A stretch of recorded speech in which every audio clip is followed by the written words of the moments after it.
Hi, after adding customers and suppliers, it is time to add products to our application. It is also very similar to adding customers and suppliers. We can add products using both the options. Let's start with adding an item manually.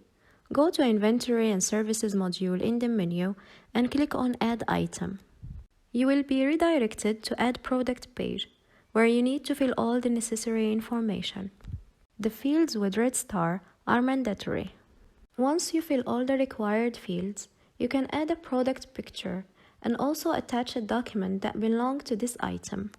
Once all is done, you click on the Save button and you will be redirected to your products list where you will see the new product added to it.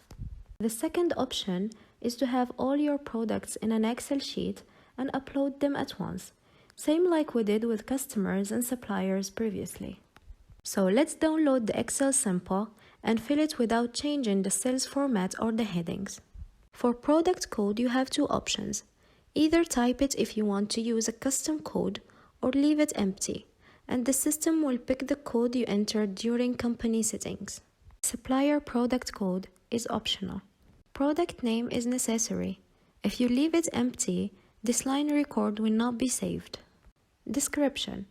In case left empty, the product name will be copied in the description, as this field cannot be empty. Supplier. It is also better to copy the exact supplier name from suppliers list and paste it. Any error in the name, the supplier for this product will be null. Product unit is necessary. Product cost and additional SH cost can be left empty, but total cost must be entered. Selling price is necessary as well. Tax name and tax rate are optional. However, not entering it will have effects while making sales invoices. Having them in your record will facilitate many calculations. Opening balance date. If left empty, the system will select today's date as default. If you have an existing stock and you want to add opening balance, you need to type it manually as the system will not calculate it based on your existing quantity. If we have different quantities of this item in different locations, we can enter the location name as saved in your application. Better to always go back to the app and copy it to avoid any typos, and then put the related quantity next to it. Same goes for the other cells. You can enter up to 10 locations. If there is no stock in certain locations for this item, there is no need to type anything. We can just leave it empty. Please make sure you don't cross 100 lines for fast process of the data.